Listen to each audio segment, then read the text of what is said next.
Shalom everyone, and thank you for joining me to learn together Parashat Noach. Parashat Noach, I titled the name of the shiur as Hope and Disappointment. And that's what we will try to find with our favorite biblical figure for this week, Noach. So the Torah states, ויחי למך 82 שנה ומעט שנה, ויולד בן. And Lamech lived for 182 years, and then he begot a son, he had a son.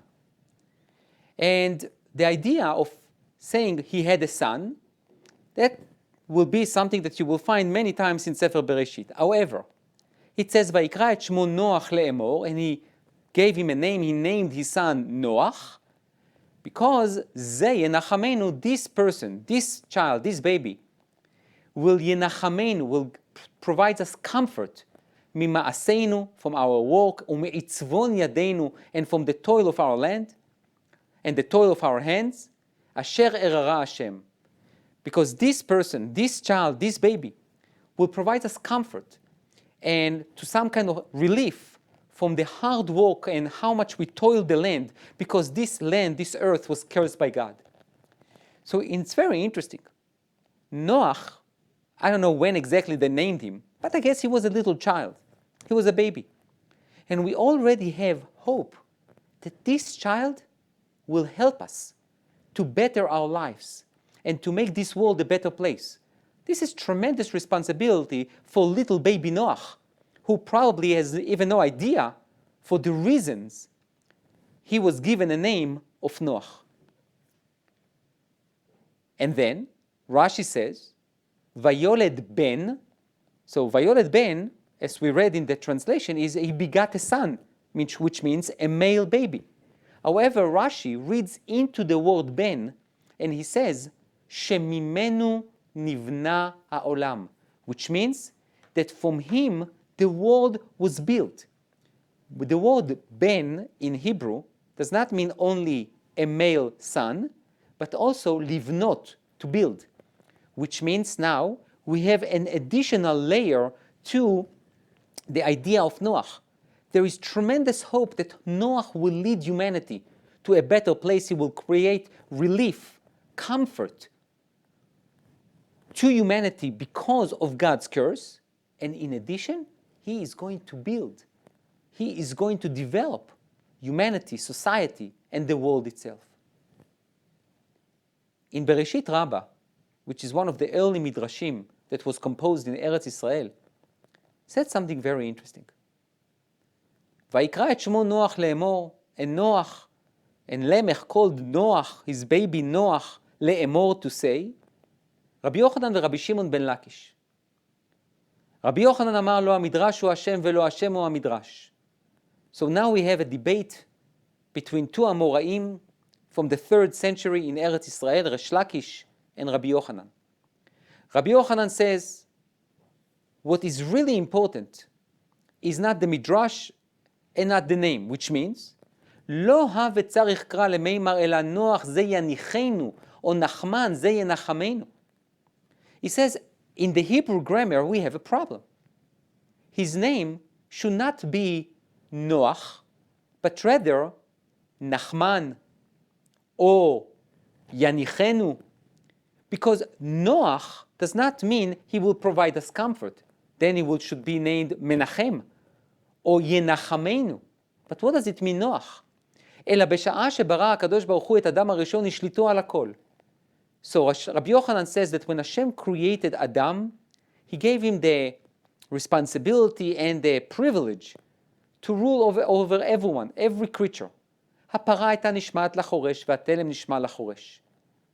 So the para, the cow, would obey to the plow, and the plow will obey to the man, and everything will be in perfect order. כיוון שחטא האדם, מרדו עליו. So when Adam and Chava committed their sin and they transgressed God's commandment, the entire creation rebelled against Adam and Chava. הפרה לא נשמעת לחורש, והתלם לא היה נשמע לחורש.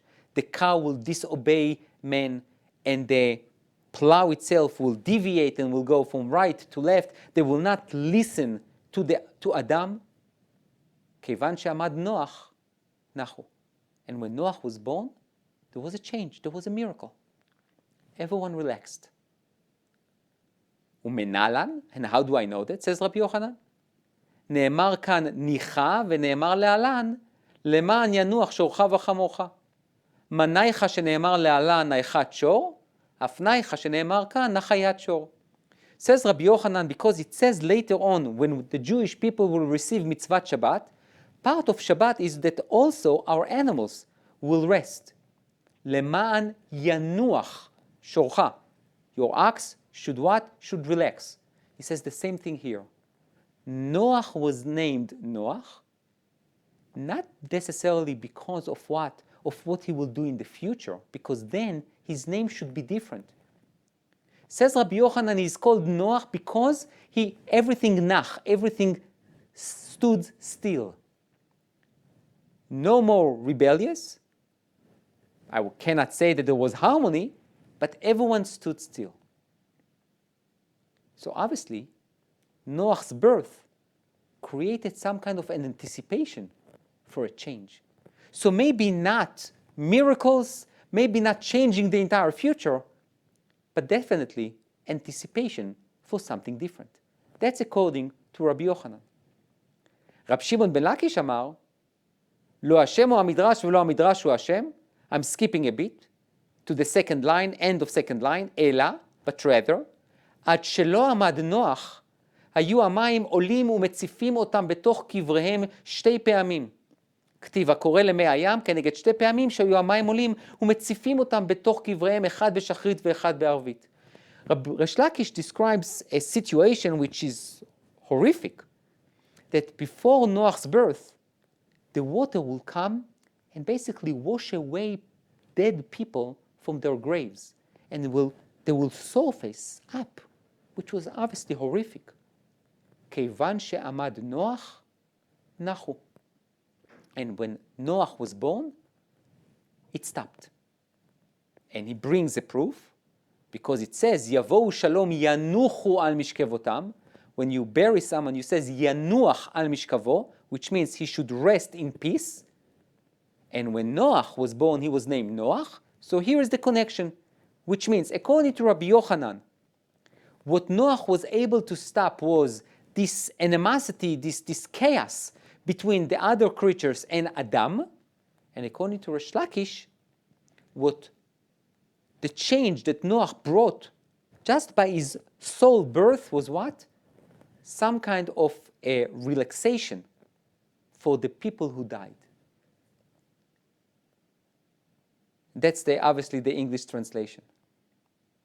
So before we go to Rashi, I just want to analyze with you this fascinating midrash. The narrative itself, in a way, talks about the future. Ze yenachamenu, he will provide us relief and comfort. Which means now, there's only a dream, but nothing's changed. But we believe that this Noach, this little baby, he will be a great person. He will do something great. That's the narrative. The midrash tried to minimize the expectations a bit. He says, whoa, wait 1 second.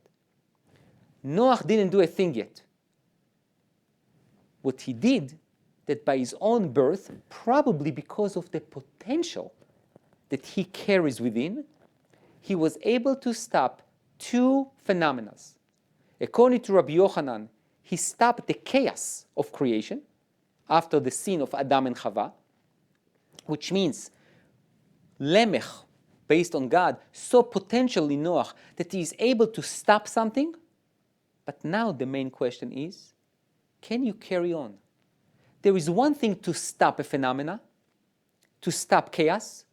There is an additional layer, which is to recreate some kind of structure. So in a way, Resh Lakish and Rabbi Yochanan, according to Resh Lakish, when Noach was born, this flood, to some extent, that basically washed the people who died from their graves, bringing them up, was something that Noach was able to basically bring relief to the dead, not to the living. According to Rabbi Yochanan, he created some kind of relief to the living. So obviously we can go on and on between the differences between Rabbi Yochanan and Resh Lakish. However, I think that the common denominator between Resh Lakish and Rabbi Yochanan is that they both agree that we need to be a little careful. We need to be cautious when it comes to Noach, maybe because we know the end of the story, but even from the get-go, even from the beginning, even from his inception, we need to be cautious. Yes, his birth created hope, but we need to try to limit the hope in order not to be too disappointed at the end of the story. Rashi deviated from this midrash and basically says the following. Ze yenachamenu, which the narrative says that this baby will provide us comfort in the future. What does that mean? Yanach mimenu et itzvon yadeinu. He will be able to help us to do what? To not to work so hard. Ad shelo banoach, until Noach came along, lo haya lahem klei machresha. They didn't have a plow. Vehu hichin lahem. And he was the inventor. He was the first, startup person. He created the plow. Can you imagine plowing the field without a plow? It means you need to do it with your fingers. And now when I have a plow, I have the first tractor. I can really walk little less hard than I did before. והייתה הארץ מוציאה קוצים ודרדרים כשזורעים חיטים, and the land will produce thorns when you will plant the seeds of wheat, מקללתו של אדם הראשון, because of the curse of Adam, ובימי נוח נחה. But when Noach was born, the land rested. The curse against Adam הראשון was somewhat declined. וזהו ינח עמנו, ינח ממנו. He will create some kind of relief for us in the future. ואם לא תפרשהו כך, and if you will not explain his name like that, אין טעם הלשון נופל על השם, ואתה צריך לקרוא את שמו מנחם. Because without that you will need to name him Menachem and not Noach. I will not go into all the Hebrew complications and the grammar, but I will say two things about Rashi. Rashi understands that there are two main things that we need to pay attention to when we come to talk about Noach. One thing happened upon his birth. When he was born, the curse of the land, this divine curse against Adam, that kotz v'dardar tatzmiach lach, that the earth will basically produce only thorns and things that you can't really eat, that stopped. But there is an additional thing that Noach did, which was in the future, not when he was a baby. He invented the plow. The plow does not solve all problems, but the plow goes directly against God's curse. In a way, Noach saw that there is some kind of an invitation from God to start the journey to go back to Gan Eden when the land was productive. It will be different. You will still need to do things. Things will not just grow by themselves. But you can do it in a much easier way. Use the plow. Noach, who was chosen to be the leader of humanity after the flood and before the flood, it was because he tried to help humanity and created something, a tool, to create an instrument, a tool for them to plow the field and to do it in an easier way. He tried to ease their pain and the toil of their hands. So according to Rashi, there was this expectation and anticipation that Noach will do something. He was born already into reality that it's much better than there was before. The curse against the land was in a way gone. The land will produce more than just thorns. But it's up to you, Noach, to create something that will make it easier. And he does. He creates the plow. if for us, I don't even know exactly how to compare it to our lives, but let's say that there is an invention that without that it will be so difficult for us. Let's say even the invention of cars. It used to take days to go from one place to another. And now you get into your car and you are okay. Train, planes. Meaning he basically bettered lives of everyone. Everyone was touched by his invention. And then, when you look at Noach, so you see a person who brought some kind of relief upon his birth, and when he grew up, he brought tremendous relief to humanity. So now we can definitely understand the next source, אלה תולדות נוח. נוח איש צדיק תמים היה בדורותיו, he was a righteous and perfect person in his generations. את האלוקים התהלך נוח. And God saw that Noach is walking with God. And then he had 3 sons, ויולד נוח 3 בנים, את שם, את חם ואת יפת. And then, ותשחט הארץ לפני האלוקים, ותמלא הארץ חמס. The land became corrupt, and Hashem saw that everyone corrupted his ways. And then in verse Yud Gimel, it says, ויאמר אלוקים לנוח, and God says to Noach, the last sentence, I have decided to put an end to all flesh, for the earth is filled with all kind of corruption because of them. I am about to destroy them with the earth. Which means God is choosing Noach. God says to Noach, you are my person. I am going to destroy the world. And you have 3 sons, you have a family, you have a wife, and you're going to save the world. Why?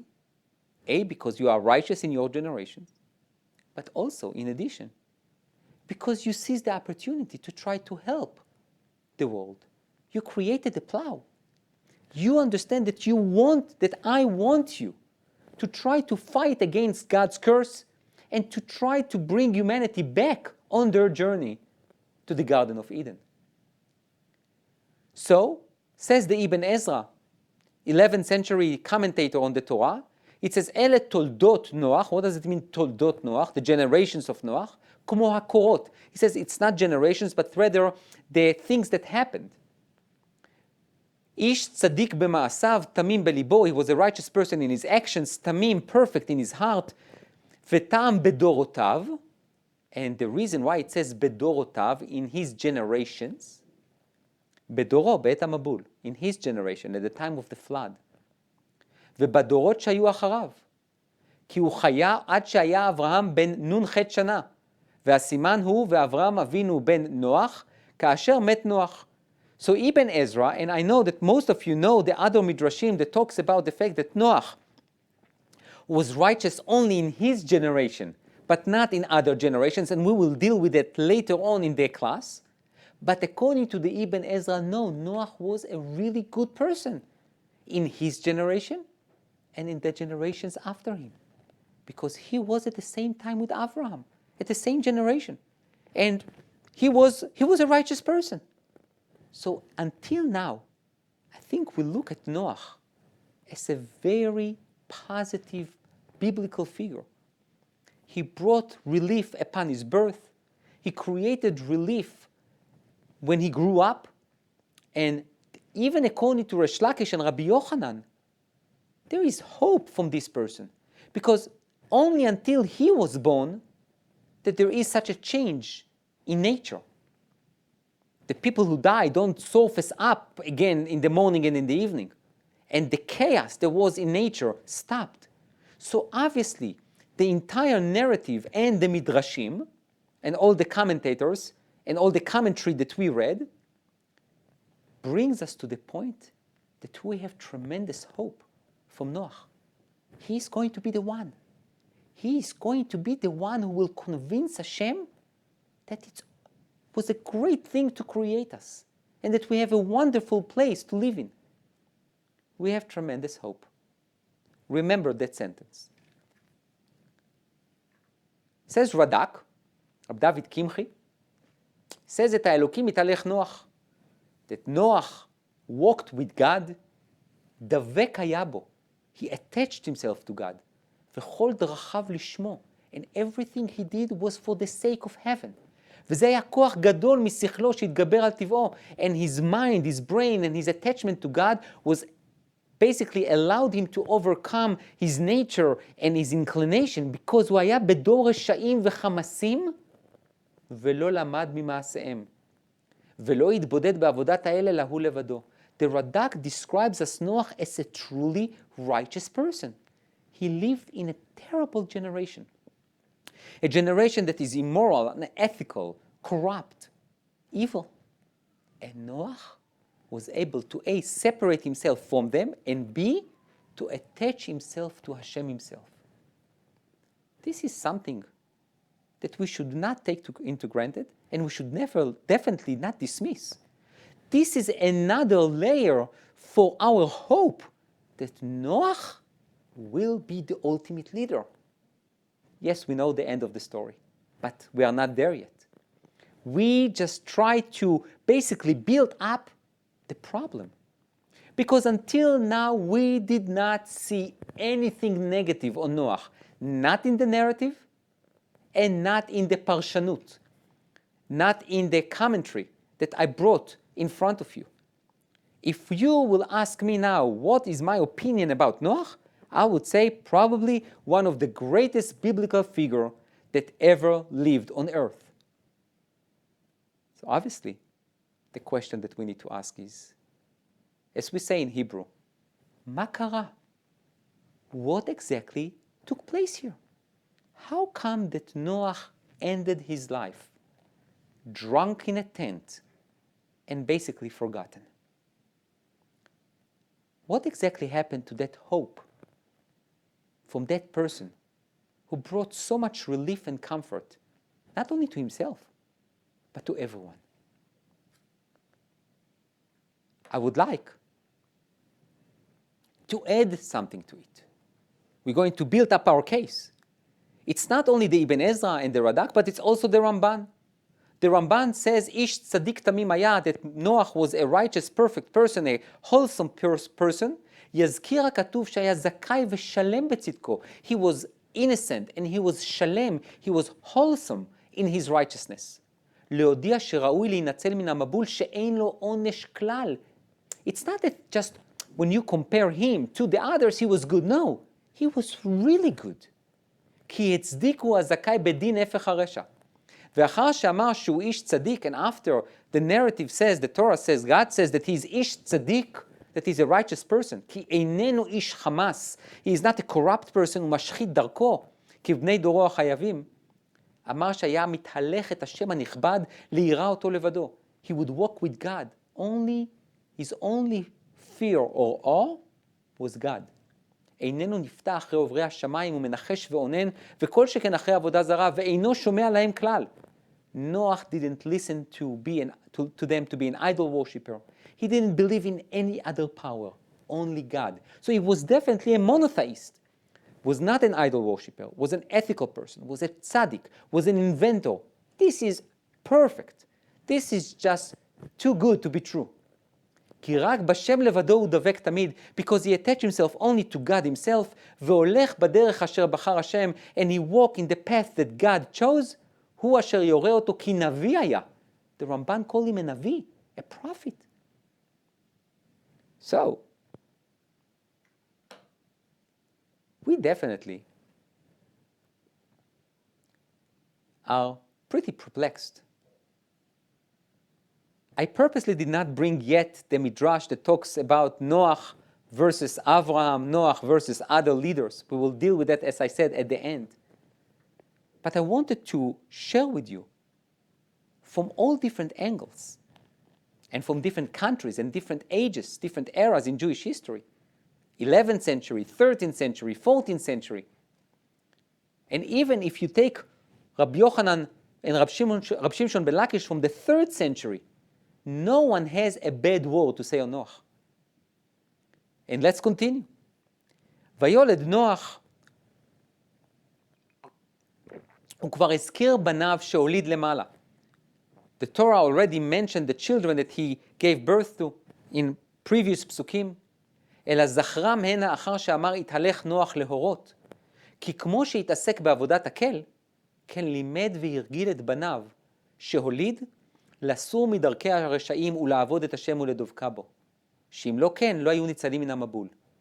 Says the Radak, it says, at the beginning, it says that Noach has 3 children, so we already know.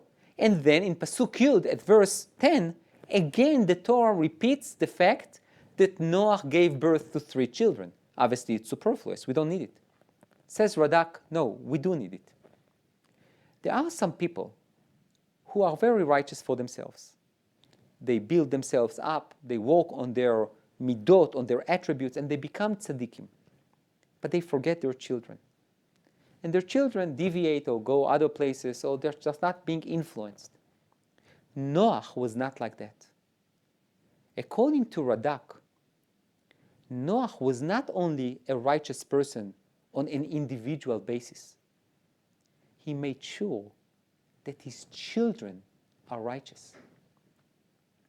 He made sure that his children will follow his path. And this is the reason why his sons are mentioned again. Meaning, if Noach will not take care of his children will not be saved because he was a tzaddik. What would be? Noach will go with his wife, they will save everyone, and after the flood, they will have more children. But Noach did not want it. Noach made sure that his family stick with him. He's going to educate them, he's going to teach them, and this is what the narrative basically testifies. Hashem testified in the Torah that Noach was successful. He was able to influence his own children. So again, Noach is now becoming a dumut, a biblical figure with tremendous respect that we should have for him, because he's the one who was able to separate himself from all the idol worshippers, from all the unethical people, to attach himself to God, to invent something for humanity. By his birth, he stopped phenomena that were horrific, and he's also able to teach his own children. This is a perfect person. And then, says Rab Shimshon Raphael Hirsch, and he says the following, Noach היה בן 500 שנה השעה שהוליד בנים. Noach was 500 years old when he gave birth to children. Not he gave birth, but when he had children. הדורות שקדמו לו וגם בני דורו היו לאבות בגיל מוקדם יותר. But when you look at all the generations in Genesis, in Bereshit, and even his own father was 182 when he gave birth to Noach. So why did Noach wait for 500 years until he became a father? Says Rab Shimshon Raphael here something incredible. He says, קרוב לשער. It says, it seems to be that we can assume שנוח לא העז עד כה לשאת אישה ולהוליד בנים. Because Noach was afraid to marry and to have children. הוא לא האמין שיוכל לבנות בית טהור ולחנך בנים צדיקים ותמימים בדור של אנשי חמאס ומשחיתי דרך. He says he couldn't believe in himself that he will be able to build a home which was based on purity, ethics, morality, righteousness in such a generation which is so corrupt. רק 20 שנה אחרי שנגזר הקץ. Only 20 years after God decided he's going to annihilate this creation. אחרי שאימן את נפשו זה 500 שנה להתהלך עם השם ללא בית וללא משפחה. And only after 500 years, when he trained himself to walk with God, to attach himself to God, to choose God's will, without a family, without a house, רק אז העז להיות אב לבנים. Only then he decided he can get married and have children. והכתוב חוזר כאן על השם נוח, כביכול ביקש נוח לקיים את ייעודו ולהיות ראוי לשם נוח. ומשום כך עשה את הצעד הזה. רב שמשון רפאל הירש is saying something which is really incredible. He basically says that Noach was also very careful. He was afraid. He knew what does it mean to live in a generation which is all corrupt, all evil. They did things that are horrible. And Noach says, why would I bring a family to such an environment? I need to know that I can first stand up against them, make sure that I am gluing myself to God, and only after that, I can try to build a family.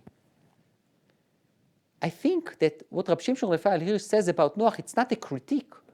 I think it's somewhat a praise. Noach was so paralyzed by the environment and the atmosphere that he was so afraid to bring more children to such an environment and to hope for them that they will be able to overcome it. He first built himself as a strong personality.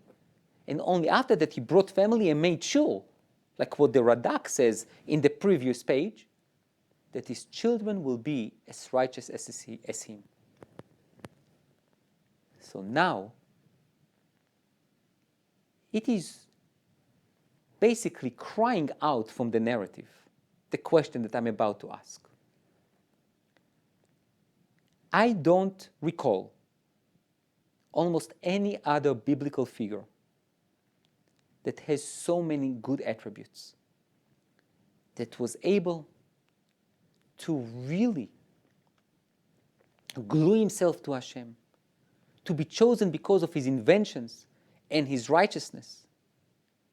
And still, we know that the Midrashim, when they compare Noach to other leaders, they found flaws and deficiencies in Noach's behavior. Now we know, yes, that Noach ended in a very tragic way.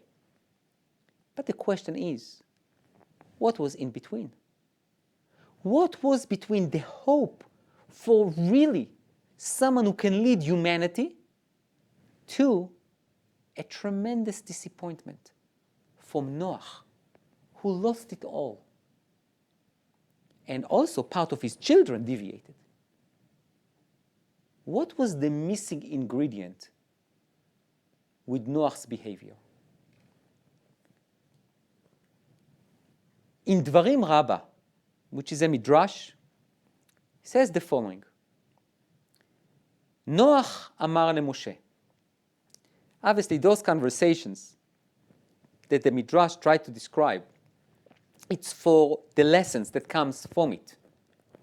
And it says, Noach amar leMoshe, Noach says to Moshe, Ani gadol mimcha, I'm much greater than you. Shenitzalti midor hamabul, because I was saved from the generation of the flood. Corrupt people, evil people. I was saved, I'm righteous. Amar leMoshe, so Moshe says to Noach, Ani nit'aleti yoter mimcha, I was elevated. I was more elevated than you. Why? Ata, Noach, says Moshe to Noach, הצלת את עצמך. You saved yourself and your family. ולא היה בך כוח להציל את דורך. And you didn't have the power, or maybe the ambition, or maybe the faith to save your generation. אבל אני, but I, says Moshe, הצלתי את עצמי, I saved myself, והצלתי את דורי, and I saved my generation. כשנתחייבו כליה בעגל, when Hashem wanted to annihilate them after the golden calf, after חטא העגל, שנאמר, וינחם השם על הרעה אשר דיבר לעשות לעמו, that Hashem really retracted or regretted the evil that he wanted to do to his nation. למה הדבר דומה? So there is a משל, there is a parable. לשתי ספינות שהיו בים, two boats that are in the ocean. והיו בתוכן שני קברניטים, and each boat had a captain. אחד הציל את עצמו ולא הציל את ספינתו, and there was a storm in the ocean. One captain saved himself but didn't save the boat, ואחד הציל את עצמו ואת ספינתו, and one captain was able to save himself and the boat. למי היו מקלסים? Who should be praised? לא לאותו שהציל את עצמו ואת ספינתו? Obviously the praise will go to the captain that was able to save not only himself, but also his boat. כך נוח, same thing with Noach. He was the captain who saved himself, but allowed the boat to sink.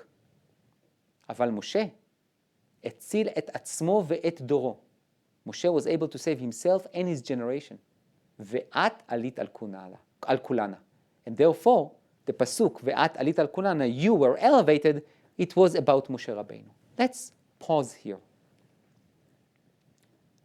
Leave alone this conversation and why Noach feels that he needs to say to Moshe that I am greater than you. This is not for today. what I would like to focus on is on the deficiency that the Midrash found in Noach. Yes, it's true. Noach was a wholesome person, perfect, righteous, ethical, inventor, tried to help. And yes, he maybe even tried to help others by inventing the plow. But when really push come to shove, when there was a point in history when God said to him what? I have enough from all these creatures. I am going to annihilate the generation and I will save you. The expectation that God had from Noach was what? God, don't do it. If you kill them, kill me. That's exactly what Moshe said to Hashem. Think about it. After Chet HaEgel, after the golden calf, Hashem says to Moshe, let me annihilate the nation and I will start a new nation from you, Moshe. Exactly like Noach. And instead of jumping on this tremendous offer, Moshe could be the forefathers. He could be the founder of the Jewish nation. Moshe says to Hashem, Ve'im ayin, if you don't listen to me, mecheni na misifrecha asher katavta. I don't want to have anything to do with you or with the people. This is a true leader. This is what is leadership all about. It's not only about building yourself, your family, and that's it. Yes, this is wonderful, but this is not leadership. No one here says that Noach was not a righteous person, but he is not a leader.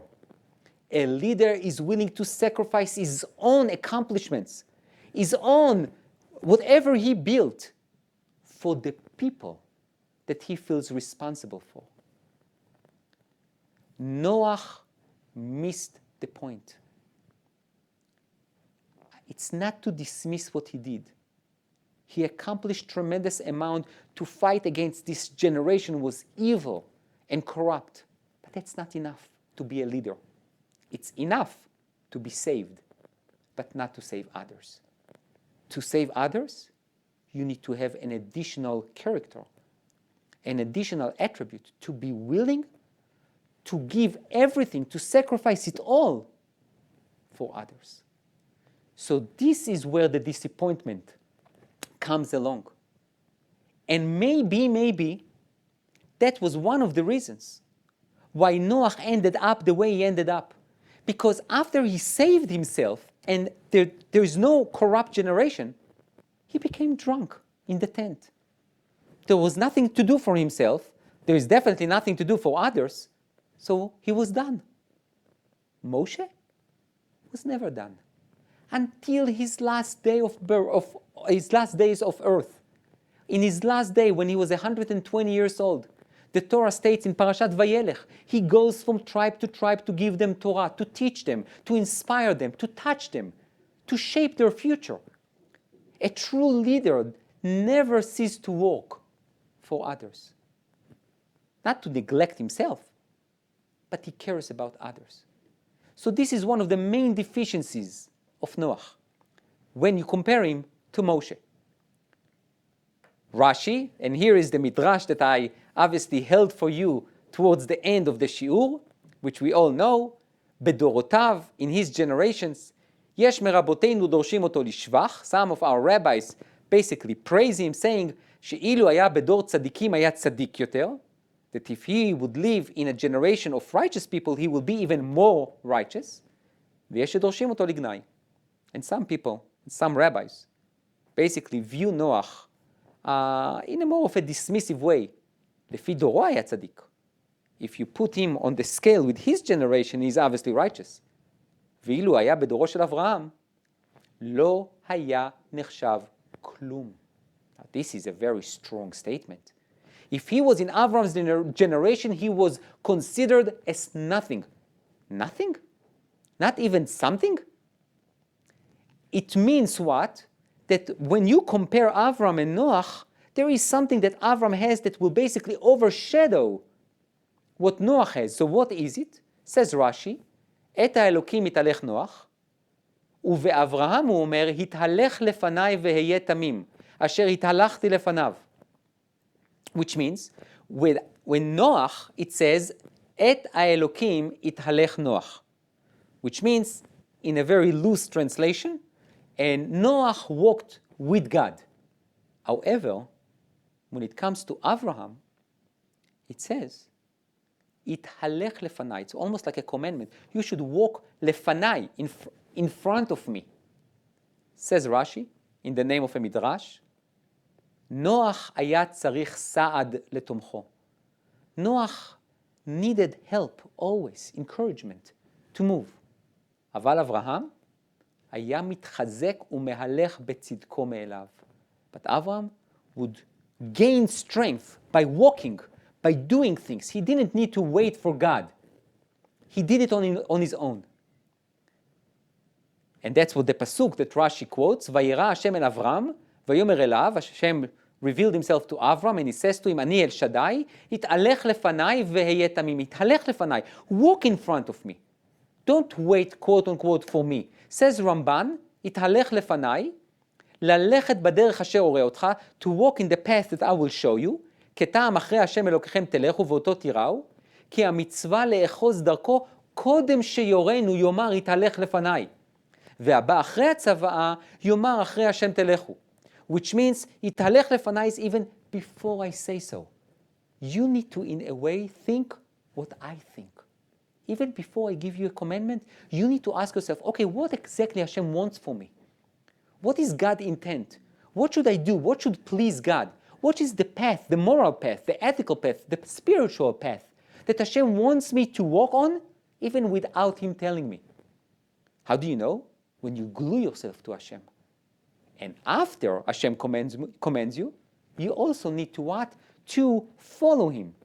On one hand, italech lefanai, be your own person, knowing what God wants from you, and at the same time, italech lefanai, submission. Do what I tell you and walk on the path that I basically paved for you. That was Abraham. Noach was waiting for a commandment. Noach couldn't do things by himself.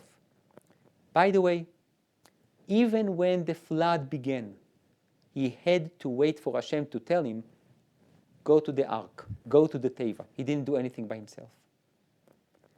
Being a leader is not enough just to follow others. It's to lead. Sometimes when you don't know exactly what Hashem wants from you. And sometimes you pay the price for decisions that you make that might not be the ones that Hashem wanted you to do. But Hashem expects us, if we are leaders, is to take our future in our hands and to shape it. Obviously, with trying to understand what God wants from us, to try and understand our calling, to try to understand our duties. But sometimes we're going to operate with uncertainties. And this is when we are tested. Are we leaders, or are we followers? Are we active leaders, or we are just passive, build ourselves, and wait for others to tell us what to do? Rabbi Shimshon Raphael Hirsch also highlight the idea of ithalech lefanai, you should go in front of me, says Hashem to Abraham. Lo ithalech iti, don't walk with me. אילו נאמר איתי, if it was with me, היה פירושו, so the explanation will be, אשלך על השם יהבך והוא יכלכלך, which means, walk with me, I'll take care of you. אחרי הוא אומר לפניי, but Hashem says to Avram, you should walk in front of me.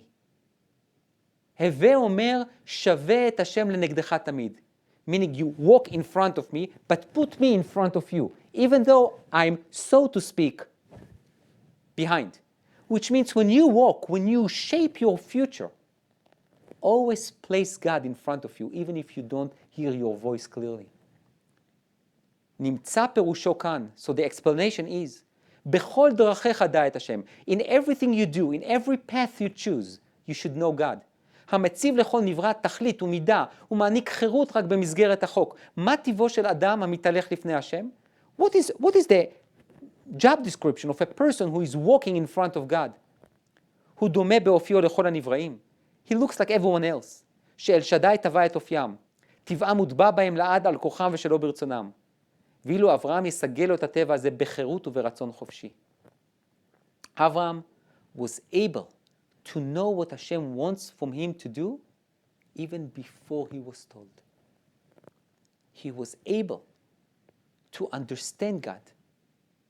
This is what a leader can reach. A leader that understands that Hashem expects him also to be independent. Yes, place God in front of you, but you're going to be tested when I'm not there clearly, when you don't fully hear my voice. Would you know what to do? This is the challenge of leadership. The Yalkut Shimoni says something with tremendous lessons. את האלוקים התהלך נוח, and Noach walked with God. רבי יהודה אומר, למלך שהיו שני בנים, אחד גדול ואחד קטן. So he brings a parable, a story. A king who had two children, one was older, one was younger. ואמר לקטן, הלך עמי, ולגדול אמר, הלך לפניי. So he says to the young child, you should go with me, and to the grown up he says, you should go in front of me. כך אברהם. שהיה כוחו יפה, התהלך לפניי. So Abraham is the grown one. He's the grown up person. Therefore Hashem told him, you should go in front of me. ויהיה תמים, and be wholesome. אבל נוח, שהיה כוחו רע. What does it mean כוחו רע? He was weak. את האלוקים התהלך נוח. God had to give him a hand. Walk with me, not in front of me. רבי נחמיה אומר, לאוהבו של מלך, so he brings a different parable. And he says, a very good friend of the king, שהיה משתקע בטיט. He basically sunk into the cement. הציץ המלך וראה אותו. אמר לו, עד שאתה משתקע בטיט, בוא והלך עמי. Until you basically drowning in the cement, come and walk with me.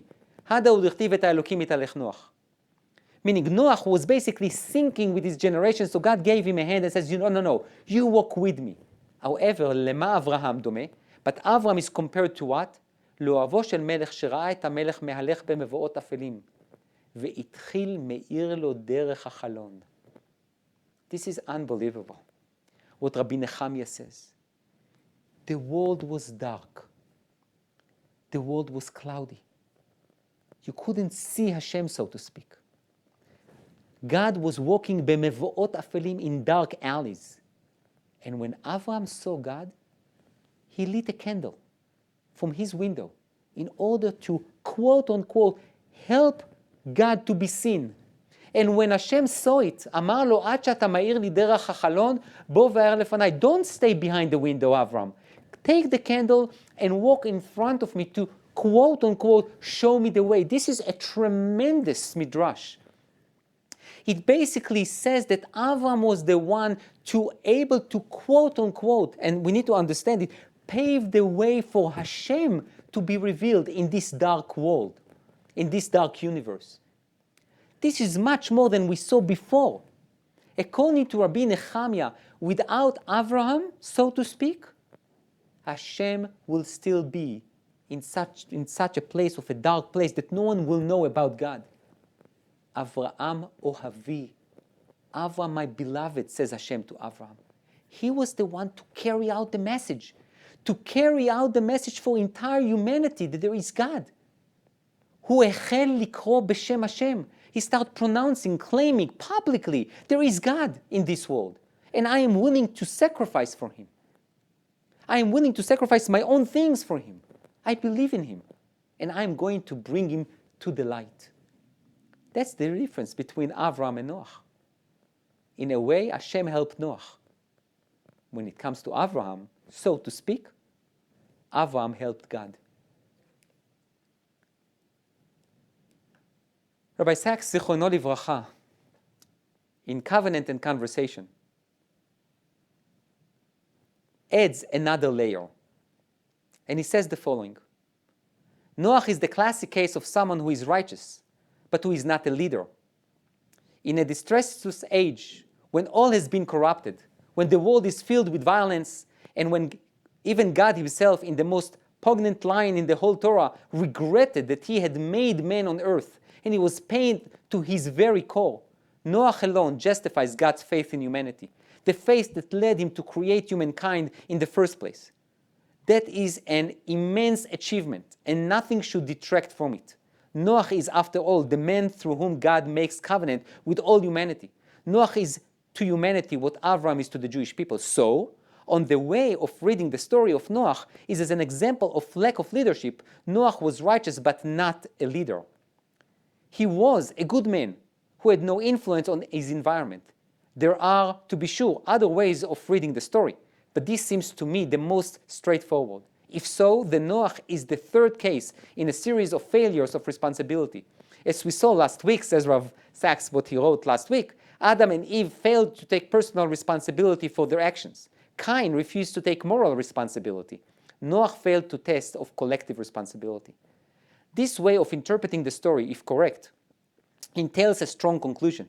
We know that Judaism involves collective responsibility, for it reaches Kol Israel and Klal Israel arevim ze bazeh. Kol Israel arevim ze bazeh. Israel are responsible for one another. But it may be that simply being human also involves collective responsibility. Not only are Jews responsible for one another, so are we all, regardless of our faith or religious affiliations. It seems, though, that the Torah sets a high standard for the moral life. It is not enough to be righteous if that means turning our backs on society that is guilty of wrongdoing. We must take a stand, we must protest, we must register dissent even if the probability of changing minds is small. That is because the moral life is a life we share with others. We are, in some sense, responsible for the society of which we are a part. It is not enough to be good. We must encourage others to be good. There are times when each of us must lead. I think those are beautiful words that sum up our entire shiur. We started with the hope, tremendous hope that we had for Noach. Perfect person, wholesome person, inventor, tried to take care of others. But it didn't last because he did not have what it takes to be a leader, which means he didn't save his generation. He was not willing to risk his own life for others. He waited for God to tell him always what to do and never led. We, the Jewish people, the descendants of Avram, Yitzchak, and Yaakov, we understand that responsibility. We cannot be Noach. We need to be Avraham. We need to be Moshe. We need to be others. We will see later on in Sefer Bereshit, for example, Yaakov, after he ran away from Esav and he goes to Haran and he sees the shepherd sits idle by the well, he immediately asks them, what are you doing? Why are you wasting your time and your time of your employees? He cannot tolerate injustice. He wants to fix the world. Moshe Rabbeinu leaves the palace. He sees that an Egyptian man beat up a Jew with no reason. He makes a stop to it because this is who we are. Yes, it gets us to trouble sometimes, maybe many times, but we cannot turn a blind eye to injustice, to corruption. Being leaders is not just a title, it's responsibility. And what we see is that responsibility means not only for myself, but to others as well. And if you remember, last week we spoke about Sefer Bereshit, the shepherds versus the farmers, and we spoke about this Jewish farmer who is partially shepherd, partially farmer, who knows and understands the quality and the benefit of acquiring and producing, but at the same time never lose sight of sensitivity and mindfulness. In Noach, in a way, this theme is being repeated.